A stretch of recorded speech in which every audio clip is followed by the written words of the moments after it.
Oke, nanam tanggal 31 Januari. Februari, Maret, berarti 2 bulan ya. Oke, assalamualaikum warahmatullahi wabarakatuh. Kita ini masih weekend di kebun pisang. Jadi kalau weekend di kebun pisang, ini kita sedang berada di kebun pisang tempatnya Mas Maksun. Di sini ada dua jenis pisang, yang satu jenis pisang kepok dan pisang Ambon putih. Lahan yang digunakan ini 7.500 meter persegi, berarti 1 hektar kurang 250 meter persegi.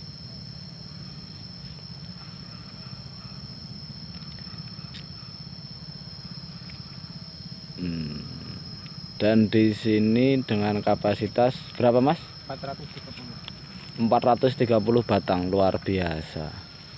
Nah, ini metodenya dengan metode tanam bonggol. Jadi kelebihannya metode tanam bonggol itu seperti ini nih. Ini bonggol yang dibersihkan, setelah itu ditanam. Jadinya di sini langsung ada perkembangbiakan dari bonggol. Jadi nanam satu bonggol keluar 2 batang. Lebih.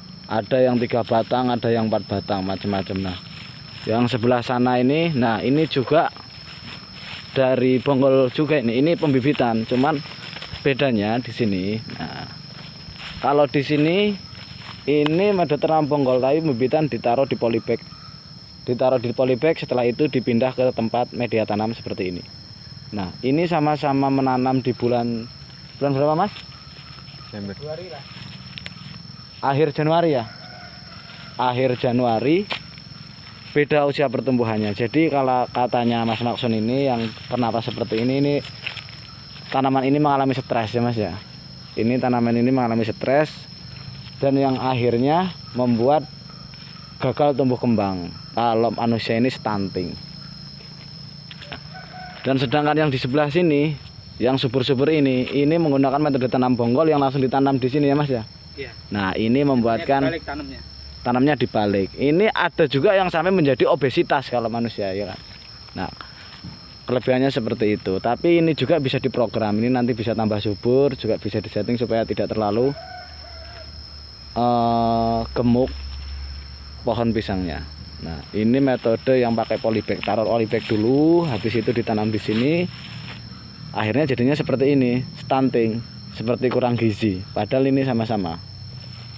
Nah, ada 2 jenis pisang di sini, yaitu pisang kepok dan pisang Ambon putih. Kalau saya tanya kenapa kok nggak satu pisang atau di berbagai macam pisang, karena kalau cuma satu pisang itu nanti kapasitas penjualannya itu yang kurang, karena orang kadang namanya di kampung itu nggak cuma butuh pisang satu pisang aja, kadang nyari pisang macam-macam lah. Nah, Mas Maksun di sini pisangnya 2 jenis pisang. Kalau cuma satu pisang seperti itu. Kalau banyak pisang nanti ketemunya akhirnya harga pasarnya yang rendah, karena para pedagang itu membelinya dengan cara root borongan dengan harga yang sama seperti itu. Kalau 2 pisang kita bisa mendapatkan hasil yang bagus, mendapatkan uang yang bagus juga. Nah, tanam pisang seperti ini salah satu bisa dibilang metode bonggol seperti ini atau berkebun pisang seperti ini mendapatkan passive income. Jadi cuman tanam sekali dan panen berkali-kali. Ayo nih, Mas ya. Nah, seperti itu. Itu pemiliknya. Nah. Oke, mantap. Membangun Indonesia dari desa-desa.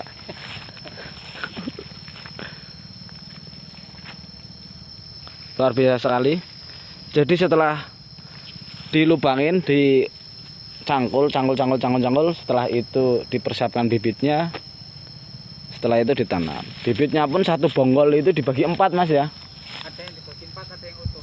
Ada yang dibagi 4, ada yang utuh, tergantung dari bonggol pisangnya tersebut. Nah, setelah kita ambil bonggolnya, setelah itu dicuci bersih, dibersihkan tanah-tanahnya, tapi jangan terlalu bersih, jangan sampai pori-porinya itu terluka. Pori-pori di di bonggol tersebut, karena kalau sampai terluka juga itu membuat akar tidak bisa keluar dan bisa mengakibatkan gagal tumbuh pada bonggol tersebut. Setelah itu dimasukkan, direndam di dalam desinfektan bonggolnya supaya tidak terkena virus. Setelah direndam kurang lebih berapa malam, Mas? Oh, rendamnya sebentar aja nih. Oh, cuman direndam,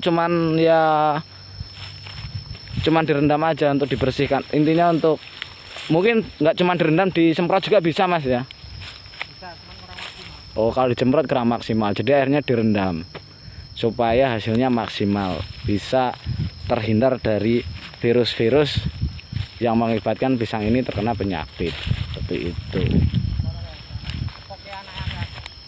Setelah dari di desinfektan itu dimasukkan ke dalam, direndam dengan desinfektan, setelah itu dikeringkan dan baru siap ditanam. Nah, metode tanamnya seperti dia menanamnya terbalik ya. Kira-kira tahu nggak saya ngomong itu bisa menjelaskan, mewakili imajinasi para penonton nggak ini?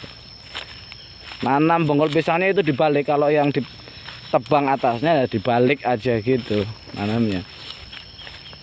Setelah dibalik, nah media tanamnya seperti ini nih. Ini kan kita lihat sih di sini ada bekas pupuk organik. Jadi ini murni dengan organik ya, Mas ya? Iya. Ini dengan organik, digali sedalam 50 cm apa 80 cm nih, Mas? 50 cm.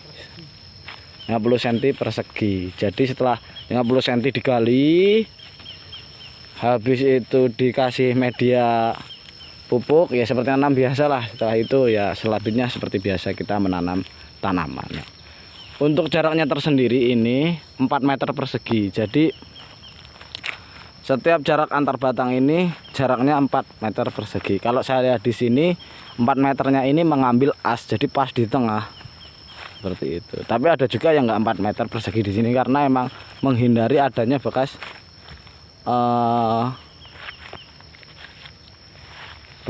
pohon kelapa. Tunggak ki bahasa Indonesianya opo lah. Ini pisang kepok, Mas ya? Nah, ini kepok. Jadi kalau jenis kepoknya sendiri ada berapa batang nih, Mas? Pokoknya ada sekitar 100. Yang berarti ini paling banyak Ambon putih ya, Mas ya? Paling banyak Ambon putih. Kenapa kok Ambon putih ya kan? Karena kepok lama. Karena kepok ya nunggu sampai kapok. Jadi akhirnya diganti yang diperbanyak itu Kepok Australia. pisang Ambon putih. Ini kepok Australia. Bedanya apa, Mas? Dia batangnya lebih gede dan buahnya pun otomatis.